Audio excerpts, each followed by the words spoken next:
Just for everybody out there who's joining this particular video, let you know a bit about me. I'm Natalie Hudson.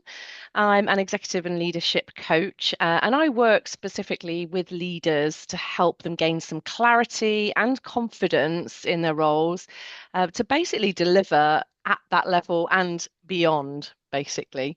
That's a bit about what I do, but yeah, Han, share a bit about you. Hi, everyone. Thank you so much for joining us. Really excited to be here this evening. Very autumnal vibes I'm giving here. So, as I said, my name is Hannah Finch. I'm also an executive leadership coach. I work with senior individuals, often with a large team that report into them, on helping them find their next step. The reason Oh, I've called my business How to Move Forward is often they're not sure on what the right next step is. Should they go mm. this way? Should they go that? And that's something I'm really proud that I get to do as a coach. Nice, excellent. And we've got quite a long history now, Hannah, actually, haven't we? Yeah. My story, you can add to my story, but yeah, my story is that we met on learning about coaching and how to coach people through an organization. So this was, gosh, 5 years ago now, maybe 5 years longer. ago. Is Yeah. it? Gosh, yeah. So we've connected, just aligned in many different aspects, and actually yeah, I've consistently touched base over the last 5 years, use each other as well as sounding boards, which I personally really enjoy. But yeah, 5 years of our coaching journey together has been really exciting. Yeah.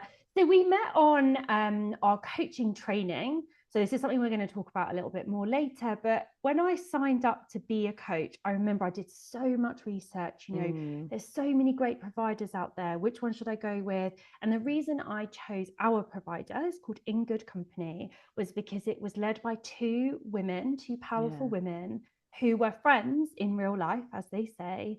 And I remember being really inspired that they launched their business on Valentine's Day. And Yes. I had several calls with them. I was one of those people to get all the information. And when I first signed up, I was one of the first people to sign up to our cohort. And I remember saying, "Oh, so who else has signed up? What other type of people?" And they were saying to me, "It's senior HR leaders," and that they thought I'd really hit it off with a lot of them. And here I have. Yeah, absolutely.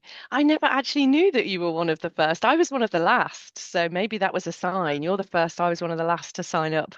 Meant to be. It was, absolutely. But yeah, during that, I mean, gosh, it's been 5 years, obviously, since we started the journey. But from my perspective, gosh, I've been coaching in organizations, with organizations as well, and senior leaders and everybody in between, actually. And I've probably racked up now over 150 hours of coaching at a senior level. I obtained my EMCC accreditation as well. So really proud of myself for having done that, I think over 2 years ago. But Yeah. yeah, what about you, Han? It's really big achievement. So we're kind of using these words. So EMCC and ILM are the governing bodies that support coaches.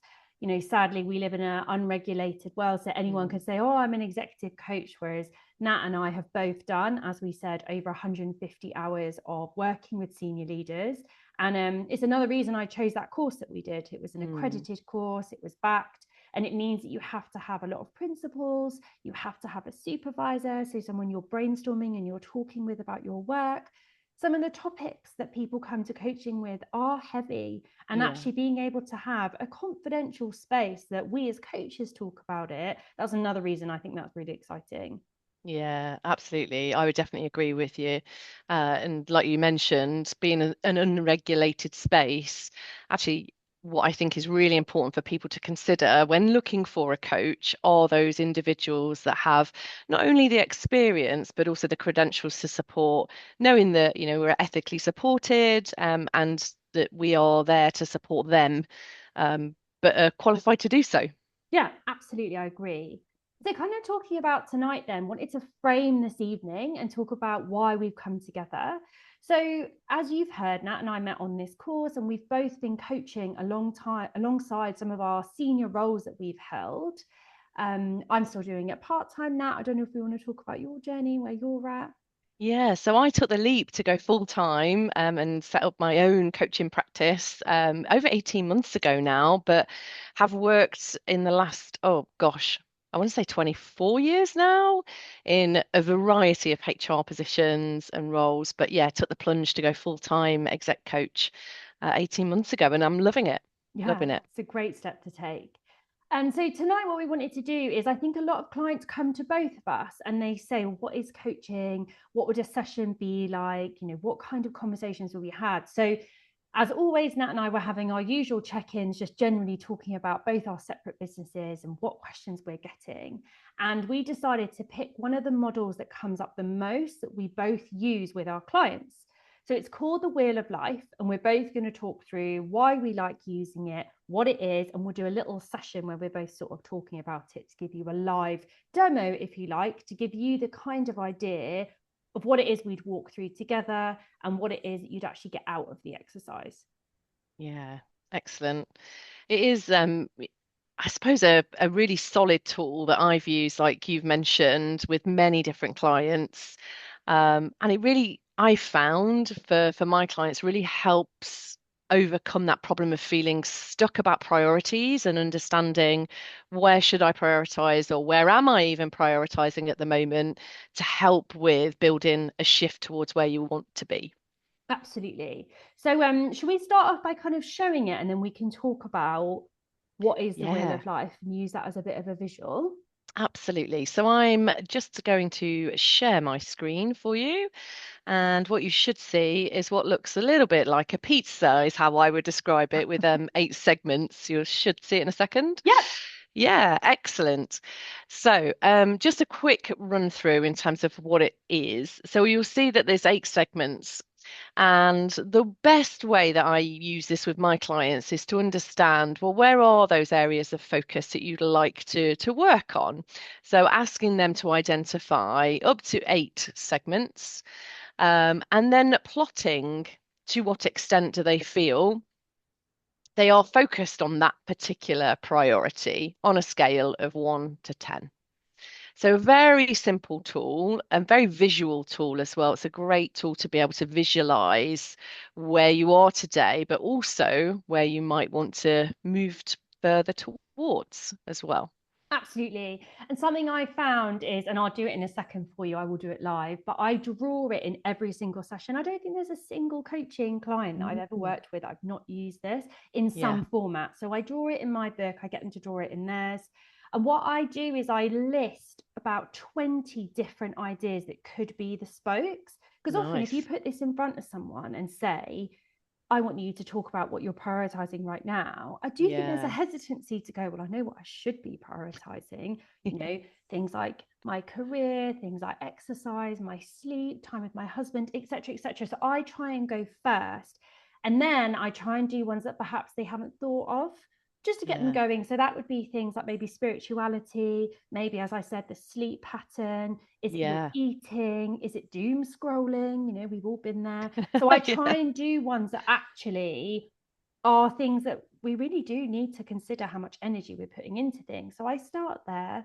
And then I say to them, of that list, choose your 8. And I give them a bit of Nice. time and I really hold the silence. And that is one thing as a coach that I've really had to hone that skill. Because if you butt in or make a comment just as they're having a little brainwave, it can be really disruptive. So that's something I Yeah. really have had to strengthen, especially in this exercise. Yeah. Love that. I really love that. Holding the space is incredibly important. And I approach it slightly different to you, Hannah, in the fact that I may ask them to identify 8. And as when we reach further towards the 8, I then challenge them to go, what else? And then start to explore further priorities to then refine back down to the 8. Because I Mm, think most of my clients, what I've experienced is they can very quickly identify between sort of 4 and 5. And then it's a case of, right, what else? What else? And getting them to explore some of those aspects that they may not necessarily be at the forefront of their mind. But yeah, ultimately, the outcome is exactly the same of what you're describing is, yeah, defining those 8 at the end. exactly. And so I think something I wanted to share that when I first did this, so I do this with myself every single year. So usually that strange part between Christmas and New Year when I've eaten too much cheese and I don't really know what day it is, that's the day I choose to do it. And I do it and say, what do I want to prioritize in the next 6 months? And something I often do is I will split out the job section from the career section, because I think it's really important to say, okay, on a day-to-day basis, how are you feeling? And on a career basis, are you going in the right direction? Are we prioritizing it in the right way? How are we feeling? And we've got some general prompts that we're happy to share kind of as a follow-up to this session. But just even having the thought of, okay, how would I rate it out of 10? 10 being the best scenario, the Yeah. best day you've had at work, the best day you've had with your partner, maybe the best day you felt in terms of your body, your movement. Actually being able to say, well, when was the last time I felt a 10 in that spoke? And you call it a pizza, I call it a Yeah. cake. It's always food with us. It's always food. But actually asking someone, when was the last time you felt a 10 in that area is really powerful. Absolutely. And also going a little further from that, when you start to explore where you want to shift towards, is what would a 10 look like to you? Describe how it feels, what would you see, what would you hear, and really getting them to be in that moment and immersive about how 10 is and what it would feel like. Yeah. Really helps to ground people, I find. And make it realistic. So I think we should both kind of share an example, maybe from our own lives, of where we're kind of rating and thinking about that. I I once had a client who said to me that they wanted to be a better partner to their wife because they'd just had twins. And it's like one of my favorite coaching conversations I'd had. And I Yeah. remember saying, what does a 10 out of 10 dad and a 10 out of 10 husband look like? And he Yeah. was describing all these things, and he had a very, very senior role. He had a lot of responsibility.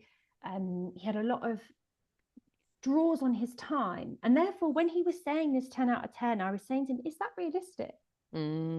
Yeah. And actually being able to have that moment of, he had visualized himself as a 10 and then gone, okay, actually, I don't have Right. that kind of energy and capacity to put to it. I'm okay aiming for an 8, Yeah, and nice. noticing that there is still room to grow. I thought that was a really lovely example, something I'd wanted to share. Yeah, that's a great example. It's that realization that can come from just having that discussion and that challenge from you to think, actually, do I really need to be demonstrating 10 in that situation? And is 8 okay? And I'm Yeah. really comfortable with that. Yeah, I love that example. I think one that sticks out for me is working with a senior leader who was, as I would say, spinning lots of different plates, but Mm. really felt unfulfilled in terms of all of these plates that were spinning. And the realization for her when we plotted her wheel of life using her priorities is actually she's not spending time and energy in the areas that give her the most fulfillment. So that recognition that actually I'm doing many things, but where my energy and focus is really isn't giving me that joy. And that was a real breakthrough moment for her to really understand the symptoms for her of feeling frustrated, spinning a huge number of plates, but not feeling like actually winning is what were her words, winning at anything. Really gave her that moment of, that's because I'm not feeling fulfilled. I'm trying to do too many things, and trying being a 10 for everything is just impossible. So yeah, that was one of my favorite examples of using it, and the outcome was incredible, and the shift in mindset was great.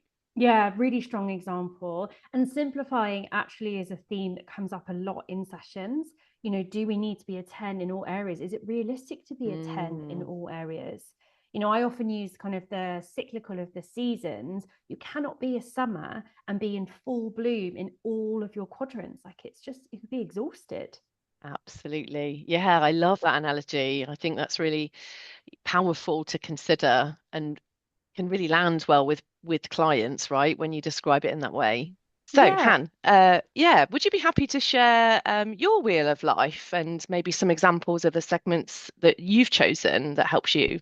Yeah, of course. So something that I think stands out in my wheel of life is I always do it in that strange part of the year between Christmas and New Year, when I am half cheese and I don't really know what day it is. But I've always found that a really reflective time.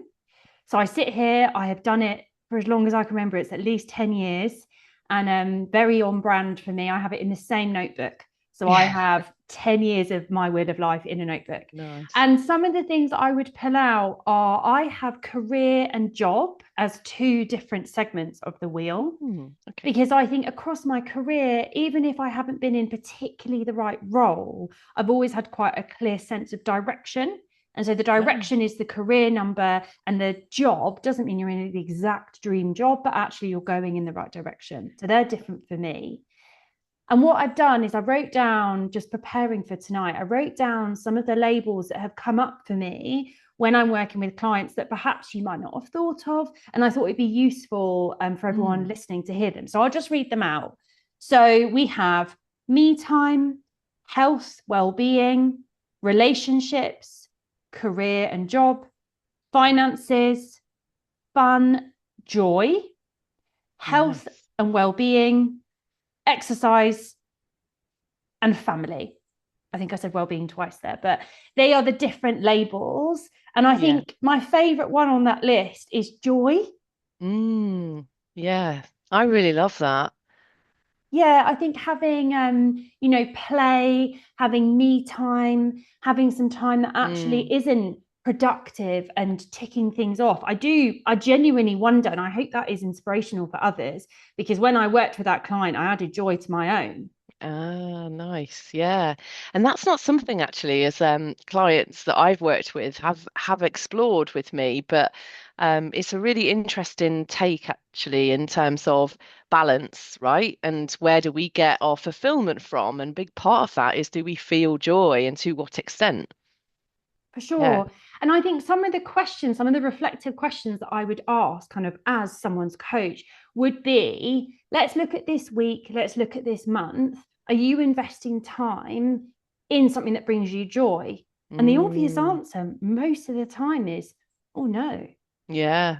Yeah. That's so true. That's so true. I think as well, just to add to that, is, considering this week, this month, I love that because it's short term and you can see it and typically visualize it as a client. Um, where are you feeling that joy? What is it that's bringing you joy? And what does that mean for you on the scoring, for example, and just exploring it further? Yeah, for sure. I'll give a really simple example from my own. It would be that I try and live, I've mentioned seasons before this evening, but I try and live with the season. So now that the clocks have gone back and it's very autumnal, I try and get out for a walk, come rain, come shine, and I look at all the colours. And I know that sounds very small and quite simple, but I've been doing it every single day. And so Mm, kind of I went out this morning, I got all those beautiful colors of the leaves, and it did just yeah, make me, even just for 20 minutes, fresh air, get moving, away from my yeah. screen. It is joy. That is something that I would, tick. Yeah, lovely. And I suppose that recognition that once you've had that sort of visualization of this is where I am at the moment in the segment of joy, you can then solidify what are those things and those actions that are bringing you joy and do more of to help improve the score if that's where you want to get to. So yeah, it's again goes back to getting some clarity, right? Yeah, absolutely. And I thought I would just do my little live example, which you Yeah, have seen great. me do many times, but I'm just going to do that notebook example. So I'm drawing in a circle, and you can pause the video if you want to do this live. Drawing the circle, and then for each segment of the cake or of the wheel, I'm just drawing a black dot of where I would have scored it. Yeah. And what we ask as coaches is for you to then connect those dots. And so what you will see in a second is the shape of my wheel connected and drawn up. So I'll just show you, I've done that here. You can Yeah, see it's a very nice. strangely shaped wheel. Yeah. And what I'm going to point at is this one. And let's just pretend that is the area of my focus and my energy at the moment. And the thing I want you all to have in your mind is imagine being on a bicycle and imagine that being the shape of your front wheel. And the reason I think hopefully that's bringing up a real Mm, visual for you, every single time you go over it, it's going to feel like you're going over the handlebars, you're not in yeah. control, and oh, it was all going so smoothly until that moment. And Yeah, that's kind of what nice. we're getting at with this wheel of life. So in both our sessions, Natty and I would be asking you, well, how does it feel? Yeah. And the point isn't to have, as I said, 10 out of 10 and this perfect cyclical. It's to address, where are you investing a lot of energy, and actually where do you need to rebalance? Yeah, absolutely. I love that analogy. I think it really resonates well with lots of people because, yeah, you can just visualize it, right? As you said. For sure. And actually, now I'm going to ask you to share. You once shared with me about a GP analogy, and I always think it's so clear. Would you mind sharing that? Yeah, absolutely. So for everyone that's watching, this is in the context of coaching and what coaching is and how it can help. So whilst we're describing a particular tool that we use to support coaching, the analogy I always share with my clients when they come and explore with me what they would like to gain from coaching is that the way we work as coaches is a bit like a GP. So when you visit the GP, you have a symptom, right? That could be an itch. You've got an itch, it's not going away, and actually you want something to fix that itch.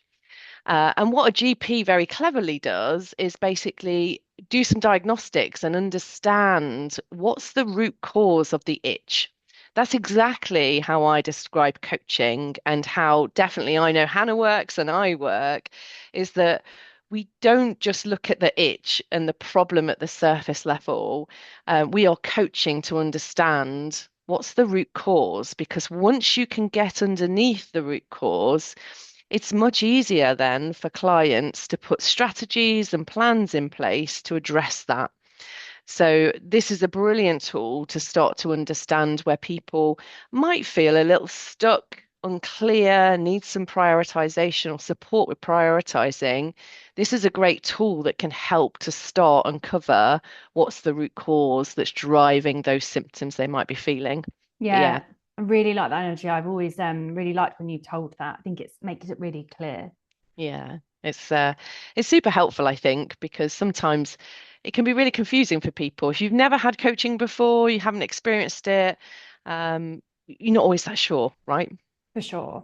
So I think one of the questions that would be useful is kind of, why do you like being a coach? What's your favorite thing about coaching? I know that's hard.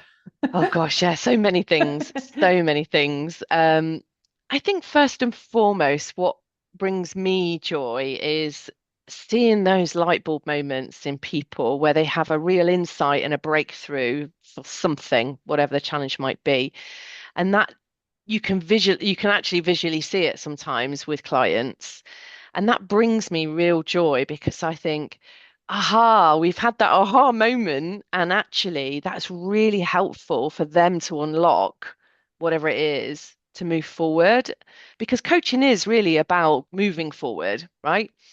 That brings me a massive amount of joy and the reason I love doing this work. And then, secondly, what I would also say is there's an element where in clients that I've worked with, they've come back to me and they've said, I've used some of the tools, the techniques with others in my team and people that I work with, and it's been really helpful. So that concept of, whilst I'm there with them, walking alongside them, helping them with their problem, they also learn and pay it forward. So I think they're the two biggest reasons why I love coaching and why I do what I do. And what about you, Han? I'm interested. Yeah, well, firstly, I want to just comment and say, like, that's the Natalie effect. Like, the fact that they have taken something from your sessions and that they are paying it forward. I think in a lot of professions, they'd be like, oh, that's my tool. And, showing my this. Mm, Whereas actually, as coaches, I'm delighted. yeah, If they take one thing from my session and share it with someone else, like, that's what I want. yeah. And yeah, thank you. I would say that I have been made for it. And I'll give you some examples. Ever since I was young, people have asked me for time. And it usually starts with, oh, do you have a minute? I'm struggling with something that I can't quite work out. And they always do this sort of movement with their hands. They're like, oh, I'm stuck, I can't wrangle it. I Mm, wondered if. And then they say the really lovely language of, can we thought partner?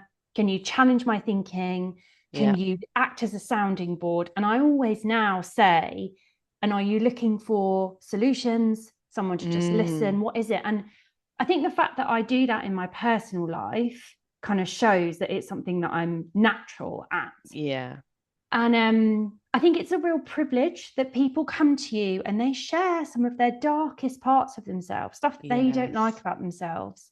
And I would describe it as, in the sessions, I go with them into a dark room and they have the torch and they are choosing, do we look in Nice. this cupboard or this corner? Or they might be turning, imaginary stones over to say, actually, this is some of my behaviors and I want to understand how I can stop repeating them. And to Yeah. me, that's a real privilege that someone shares that with you. And it's a different space to any other relationship. Your spouse, your Yes. family, your friends, your parents, whoever it may be. They are all going to have bias and they are going to know context. Whereas a coach, no, you No. have contracted. Yes, of course, you've built the trust. And with most of my clients, we do have natural rapport, but I am simply there for them Yes. to Absolutely. ask them, is their thought pattern serving them? Is that the best approach for them? Yeah. And I often say things like, is that the right thing to do for society Mm. or for someone else, or is it the right thing to do for you? Yeah. Nice. Yeah, and I think I just close by saying I enjoy it. It's my favorite part of my Yeah. week. When a coaching clients, we kind of I call it graduation, but when they graduate from my packages, I am so proud and I'm so invested in them and in their success. Yes. Yeah. That's what I really enjoy.